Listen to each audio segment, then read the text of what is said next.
महाभारत युद्ध के समाप्त होने के बाद हस्तिनापुर और समस्त आर्यावर्त अत्यंत दुखी था।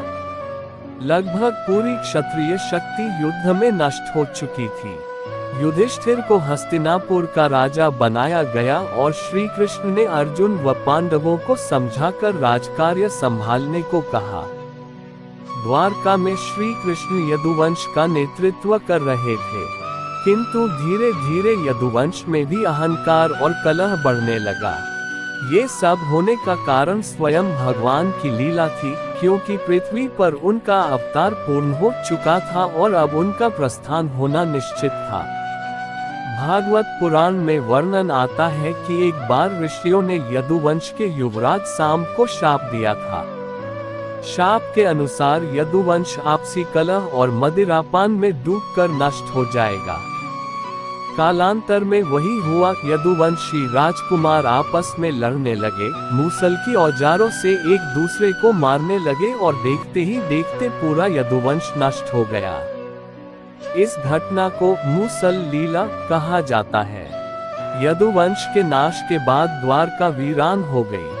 श्री कृष्ण ने समझ लिया कि अब उनका पृथ्वी से जाने का समय आ गया है।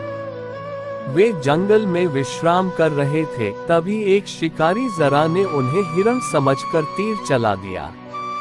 तीर उनके चरण में लगा। श्री कृष्ण ने उस शिकारी को अभय दान दिया और उसे मुक्त कर दिया। इसके बाद उन्होंने योग बल से अपना देह त्याग किया और अपने धाम वैकुंठ लौट गए। शास्त्रों में कहा गया है, यदा यदा हि धर्मस्य ग्लानिर्भवति भारत। भगवान अवतार लेते हैं और जब उनका कार्य पूर्ण हो जाता है, वे वापस चले जाते हैं। जैसे ही श्री कृष्ण ने पृथ्वी छोड़ी, उसी क्षण से कलियुग का आरंभ हो गया। हिंदू कालगणना के अनुसार ये घटना चैत्र मास कृष्ण पक्ष प्रतिपदा तिथि 3102 ईसा पूर्व को हुई, अर्थात महाभारत युद्ध के लगभग 36 वर्ष बाद। यही क्षण युग परिवर्तन का क्षण था, द्वापर का अंत और कलियुग का आरंभ। धर्म को एक बैल के समान बताया गया है। सत्ययुग में धर्म चारों पैरों पर था, सत्य, दया, तप, शुद्धि। त्रेतायुग में धर्म के 3 पैर रह गए। द्वापर में धर्म 2 पैरों पर खड़ा रहा। कलियुग में धर्म केवल 1 पैर सत्य पर रह गया। इसलिए कलियुग में धर्म अत्यंत दुर्बल हो गया और अधर्म, पाप, छल, कपट, क्रोध, कामना, लोभ बढ़ गया।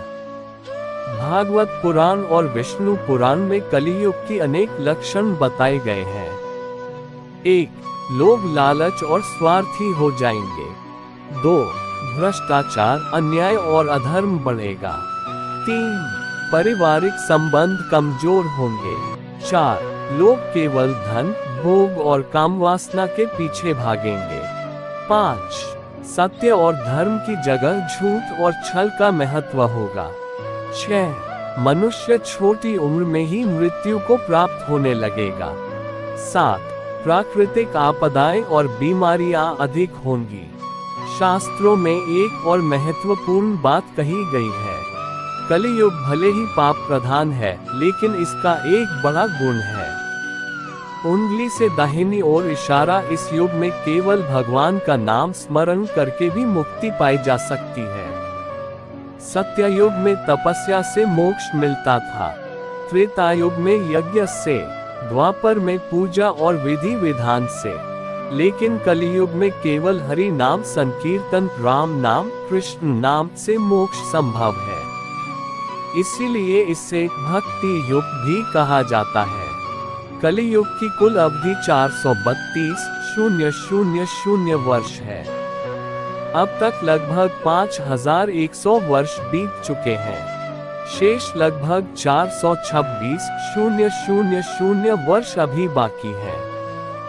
इस दौरान धर्म और नैतिकता धीरे धीरे और घटती जाएगी।